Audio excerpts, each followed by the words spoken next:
And when a man's record is one of defiance, when his legacy is marked by thousands of deaths without trial. Yes, there were deaths. Pero daghan sa mga kaso kay tungod sa police operations.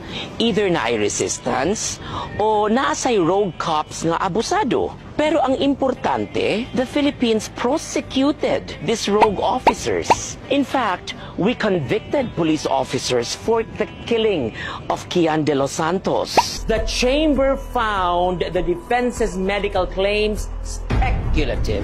So if Duterte is afflicted, the court must stand down. The law does not demand the impossible. It demands fairness, even for the most controversial, even for the most condemned, because justice that ignores human frailty ceases to be justice at all.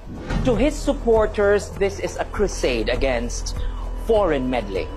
To the victims, it is a fight for long-denied justice. Dili ni genocide, dili ni ethnic cleansing. Ang target sa anti-drug campaign kay mga sindikato ug mga involved sa illegal drugs. Dili mga ordinaryong civilians. And to the law, it is simply the next step in a due process that he himself once denied to others. Pero ang importante, the Philippines prosecuted these rogue officers. In fact, we convicted police officers for the killing of Kian de los Santos. If the appeals chamber affirms the ruling, Duterte remains detained under the authority of the international community. A community he once mocked as toothless. If reversed, he may walk out but not free. For the shadow of accountability will follow him still.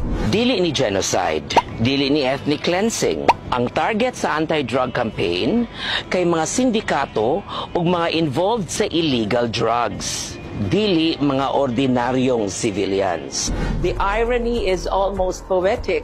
Noong siya ang nasa Malacanang, marami ang ikinulong na walang pagkakataong magpaliwanag. Pero ang importante, the Philippines prosecuted these rogue officers. In fact, we convicted police officers for the killing of Kian de los Santos. Now he stands before a court that listens patiently, meticulously, and lawfully.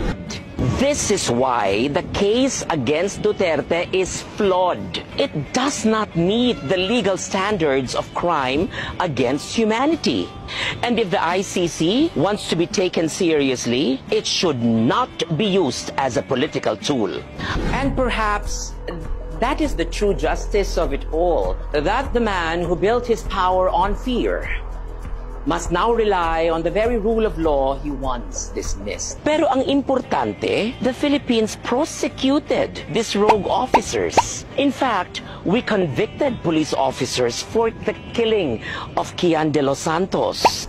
Because in the end, ang batas hindi natatakot, hindi napapagod, at higit sa lahat, hindi nakakalimot.